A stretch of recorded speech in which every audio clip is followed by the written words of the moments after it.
Good morning दोस्तों।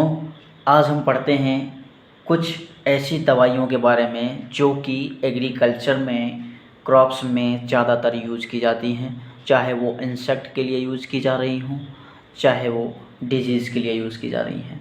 तो कृषि क्षेत्र में प्रयोग की जाने वाली दवाइयों के बारे में हम पढ़ते हैं, जो कि इंटरव्यू में बहुत सारी चीज़ें इससे रिलेटेड पूछी जाती हैं।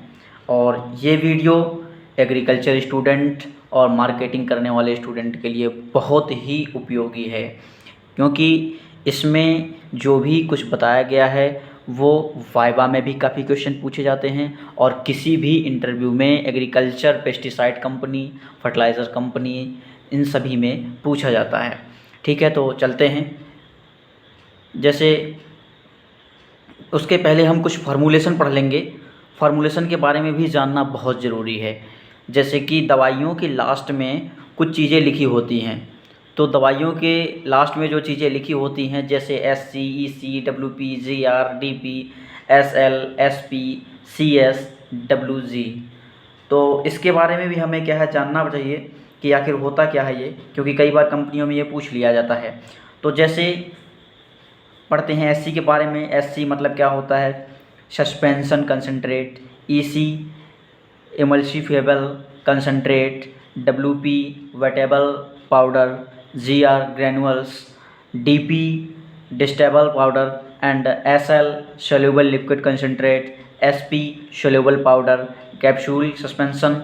CS capsule suspension and WG water dispersible granules. मतलब कि ये ऐसे चीज़ें हैं जो कि दवाइयों के लास्ट में लिखा रहता है। मतलब कि जैसे वाटर सोल्यूबल है तो उसमें वाटर के बारे में लिखा होगा, ठीक है। जैसे कि अगर पाउडर फॉर्म में हो तो पाउडर फॉर्म लिखा रहेगा उसमें। तो ये उसी से रिलेटेड ये सारे पॉइंट्स हैं, ठीक है। अगर डस्ट के रूप में है तो डस्टेबल लिखा रहेगा, ग्रेनुअल्स के फॉर्म में है तो ग्रेनुअल्स लिखा रहेगा, GR लिखा रहेगा। इसी प्रकार ये इसीलिए वो दवाइयों के लास्ट में लिखा रहता है। तो चलते हैं, हम पढ़ते हैं पहले पैडी के बारे में।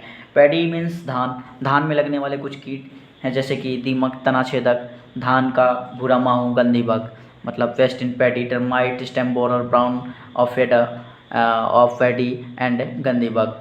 और इसमें इससे रिलेटेड कुछ रोग हैं, डिजीज़ हैं, जैसे blight, cold blight, neck blast, bacterial leaf blight, brown spot, खैरा डिजीज़, ETC। मतलब seed blight, neck blast, bacterial leaf blight, brown spot और खैरा रोग, इन सब चीज़ों के बारे में पढ़ते हैं। और हम इसमें जो है कीटों के बारे में पढ़ेंगे, उसके रोगों के बारे में पढ़ेंगे और उससे रिलेटेड दवाइयों के बारे में पढ़ेंगे। हमारे पास इतना टाइम नहीं है कि हम एक एक क्रॉप्स के बारे में और एक एक इंसेक्ट पेस्ट के बारे में पढ़ें, तो बहुत ही शॉर्ट चलेंगे। चलते हैं नेक्स्ट।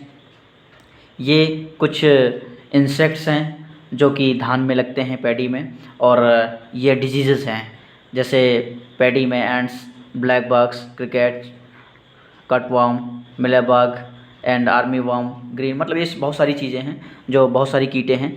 और इसमें रोग है जो rice blast, brown spot, seed blight, इस प्रकार ये बहुत सारी इसमें रोग दिए हुए हैं। तो नेक्स्ट चलते हैं अपन।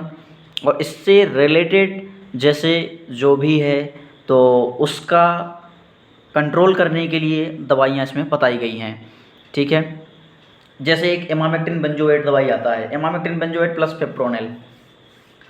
तो ये कॉटन में जो थ्रिप्स होता है, वेजिटेबल्स में फ्रूट बोरर, ब्रिंजल में फ्रूट बोरर, टोमेटो में फ्रूट बोरर, सोयाबीन में pod borer and spodoptera, and pulses में pod borer and spodoptera, and chilli में थ्रिप्स एंड फ्रूट बोरर। तो ये इतनी चीज़ों पे कंट्रोल करने के लिए हम इमामेक्टिन बेंजोएट प्लस फिप्रोनिल का यूज़ कर सकते हैं, ठीक है। नेक्स्ट चलते हैं क्लोरोपाइरीफॉस। क्लोरोपाइरीफॉस का यूज़ हम कॉटन, पल्सेस, ऑयल सीड और राइस में जो aphid and fruit borer and leaf hopper के लिए करते हैं। Glyphosate 71% and glyphosate 41%। इसको हम क्लीन अप वीड्स, मतलब कि जो भी खरपतवार वगैरह होते हैं उसको सफाया करने के लिए, साफ़ करने के लिए हम यूज़ करते हैं। अगर खरपतवार का साइज़ छोटा होता है तो 41% यूज़ किया जाता है, और अगर खरपतवार काफ़ी बड़ा है तो हम 71% यूज़ करते हैं। तो इसका एक विशेष ध्यान देते हैं कि अगर पौधे जो भी हम क्रॉप्स यूज़ कर रहे हैं अगर हमारे लिए उपयोगी है तो काफ़ी बचा के स्प्रे करते हैं, नहीं तो इससे इसका अगर छिड़काव किसी दूसरे फसल में पड़ता है तो वो फसल भी नष्ट हो जाता है। ठीक है। साइपरमेथ्रिन का यूज़ हम कॉटन में, वेजिटेबल्स में करते हैं, बॉलवर्म्स के लिए जैसिड, थ्रिप्स के लिए shoot and fruit borer and jassid के लिए, ठीक है।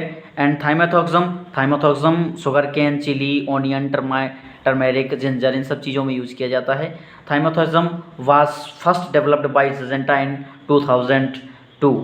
Thymothauxum effectively controls sucking and saving insects including aphid, whitefly, thrips।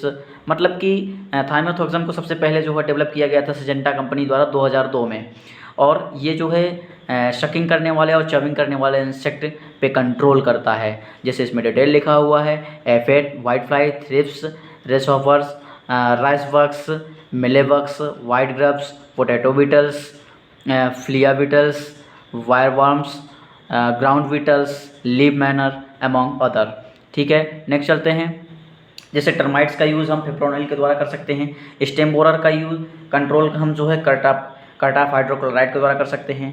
Brown aphid of फेडी का कंट्रोल हम थाइमोथॉक्सम के द्वारा कर सकते हैं। ब्लाइट का कंट्रोल हम कॉपर ऑक्सीक्लोराइड के द्वारा कर सकते हैं। नेक ब्लास्ट का ट्राइकोनाजोल एंड प्रोफिकोनाजोल एंड हेक्साकोनाजोल के द्वारा हम कर सकते हैं। खैरा का कंट्रोल हम जिंक के द्वारा करते हैं। तो खैरा की, ये क्वेश्चन कई बार पूछा भी जाता है कि धान का जो खैरा रोग है वो किसकी कमी से होता है, तो जिंक की कमी से होता है, तो इसके लिए हम जिंक का यूज़ करते हैं, ठीक है। नेक्स्ट माइट को कंट्रोल करने के लिए हम इमिडाक्लोप्रिड का यूज़ करते हैं। एफिड, जैसेड, फ्रूट फ्लाई का कंट्रोल करने के लिए हम इमिडाक्लोप्रिड प्लस बीटा साइफ्लोथ्रिन का यूज़ करते हैं कंट्रोल करने के लिए। एंड थ्रिप्स टर्माइट को कंट्रोल करने के लिए फिप्रोनिल का प्रयोग करते हैं। लट एंड कैटरपिलर को कंट्रोल करने के लिए फ्लूवेंडामाइड का यूज़ करते हैं। Downy mildew and powdery mildew का कंट्रोल करने के लिए आइप्रोवेलिकार एंड प्रोपीनेब का यूज़ करते हैं। एंड लीफ माइनर को कंट्रोल करने के लिए डेल्टामेथिन का यूज़ करते हैं। और फंजीसाइड को कंट्रोल करने के लिए प्रोपीनेब एंड टेबुकोनाजोल एंड सल्फर का यूज़ करते हैं। तथा हम नेक्स्ट चलते हैं एमामेक्टिन बेंजोएट। और कुछ ऐसे पौधे हैं जिसमें एमामेक्टिन बेंजोएट खासकर जो सूंडी, इल्ली वगैरह होता है, कैटरपिलर वगैरह, उसको कंट्रोल करने के लिए काफ़ी ज़्यादा यूज़ किया जाता है। जैसे कि अधिकतर जो चने वाली फसलें हैं, चना वाली फसलें में जो इल्ली लग जाती है उसको कंट्रोल करने के लिए, कैटरपिलर को कंट्रोल करने के लिए हम एमामेक्टिन बेंजोएट का यूज़ किया जाता है। ओकरा में जैसे fruit and shoot borer, chilli में fruit borer, thrips and mites, brinjal में fruit and shoot borer, red gram में पॉट बोरर, चिकपी में पॉट बोरर, ग्रेप्स में थ्रिप्स एंड टी में टी लूपर्स। इन सब चीज़ों को कंट्रोल करने के लिए एमामेक्टिन बेंजोएट का हम यूज़ कर सकते हैं, ठीक है। Thank you. अगर ये वीडियो पसंद आया हो तो लाइक, शेयर एंड सब्सक्राइब ज़रूर करें। Thank you.